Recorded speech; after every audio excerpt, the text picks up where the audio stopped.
کسی خاتون کا فون آیا, وہ مجھے طارق چوہتائی سمجھ کے فون کر رہی تھی. میرا نام بھی طارق ہے نا, تو اس بہانے سے بہت سے لوگ مجھے فون کر دیتے ہیں. خاتون کا فون آیا, وہ آپ طارق چوہتائی. میں نے کہا اللہ نہ کرے بھائی. میں نے کہا خیر مسئلہ. کہہ رہی وہ آپ نے ایک وظیفہ بتایا تھا, اس سے میری ایک بچی کی شادی تو ہو گئی, 2 بچیاں رہ گئی ہیں, ان کے لیے بھی بتا دیں. میں نے کہا کہ اللہ کی قسم وہ اس وظیفے سے نہیں ہوئی تھی, وہ ویسے ہی ہو گئی تھی. باقیوں کی بھی دعا کریں ویسے ہی انشاءاللہ ہو جائے. میں نے کہا اس سے جا کے تحقیق کریں, اس کے اپنے خاندان کی بچیوں کی کتنوں کی شادیاں نہیں ہو رہی. اگر یہ وظیفوں سے ہو رہی ہوتی, اس کی اپنی کتنوں کی نہیں. میں نے کہا آج کل تو شادیاں ویسے ہی نہیں ہو رہی ہیں, بندے کریں گے تو ہوں گی نا شادیاں. یہ تو آپ لوگ کتنے ہیں یہاں جو میرڈ ہیں, سارے کنوارے بیٹھے ہیں یہاں پہ. جب کرو گے ہی نہیں, عمریں نکلیں گی تو الٹے لٹک کے وظیفے پڑھو, سیدھے لٹک کے وظیفے پڑھو, کچھ بھی کرو ہوگا ہی نہیں.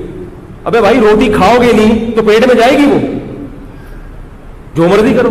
جب مردوں نے نکاح کرنا ہی چھوڑ دیا ہے, 40 سال کی عمر میں تم نکاح کرو گے تو لڑکیوں کی شادی کہاں سے ہوگی؟ اور ماں باپ اپنے بیٹوں کو شادی کرنے نہیں دیتے, لڑکے کو کہاں کرنے دیتے ہیں شادی, اور روتے کہ ہماری بیٹیوں کا رشتہ نہیں آ رہا.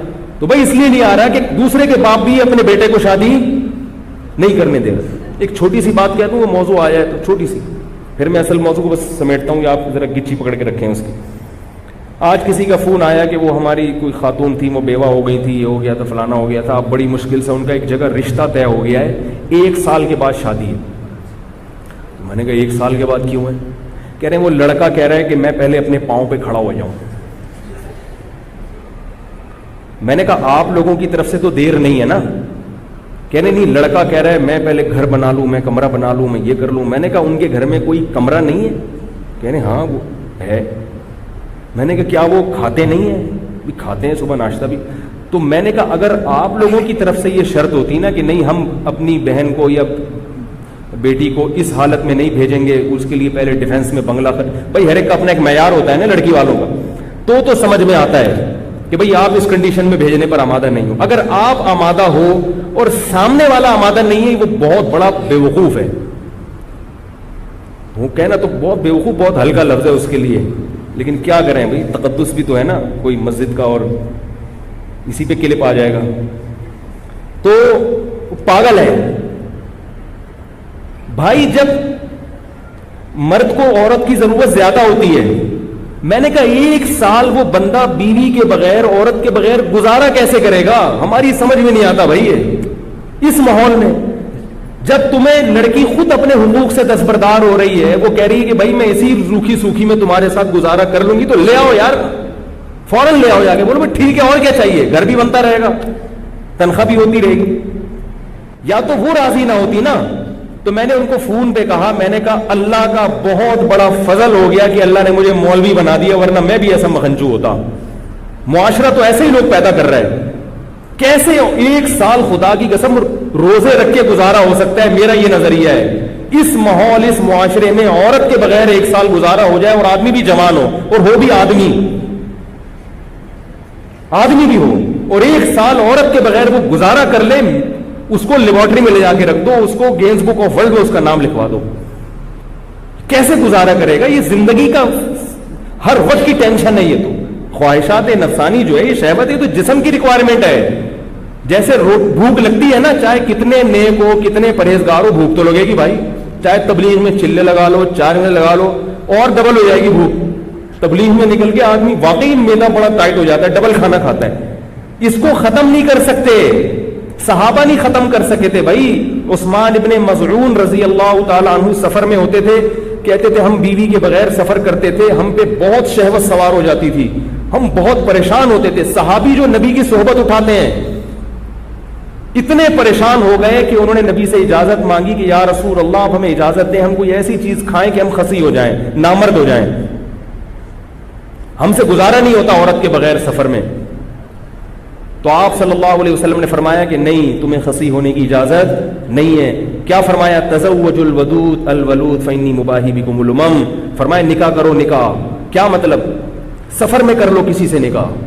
یہ نہیں کہ ابھی جائیں گے تو پھر اس 6 مہینے استخارے نکالیں گے, پھر لڑکی والے آئیں گے تو پھر لڑکے والے جائیں گے. اتنا ٹائم نہیں ہے بھائی, اتنا ٹائم نہیں ہے. سفر میں گئے ہو, کوئی رشتہ میسر ہے, شادی کرو.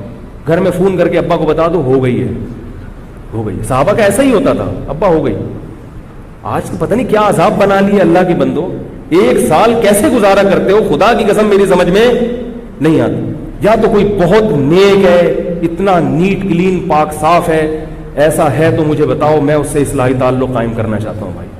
ہمیں تو ایسے لوگ چاہیے بیوی کے بغیر بھی رہیں 1 سال اور جوان بھی ہوں اور پھر بھی گناہ کا ان کے دل میں خیال نہ آئے, اور ایسے پاک صاف زندگی. یا تو وہ کچھ اور مخلوق ہے, کسی اور جنس کا آدمی ہے, یا وہ بہت نیک ہے, میں اس سے بیعت ہونا چاہتا ہوں, میں بیعت ہونا چاہتا ہوں. بھائی ہم بھی اسی معاشرے کے انسان ہیں, تو کیسے پاگل پنا ہے کہ میرا بھی کمرہ. بھائی تمہیں جب کوئی نعمت مل رہی ہے, یہ ایسے ہی ہے جیسے روٹی سامنے رکھی ہوئی آپ کے, روٹی کہہ رہی ہے کہ مجھے کھا لو, اور آپ کو بھوک بھی لگ رہی ہے, اور آپ کو نہیں میں نہیں کھا رہا, میں پہلے ڈیفینس میں ایک بنگلہ بناؤں گا, اس کی چھت پہ ایک ہوٹل بناؤں گا, وہاں بیٹھ کے کھاؤں گا.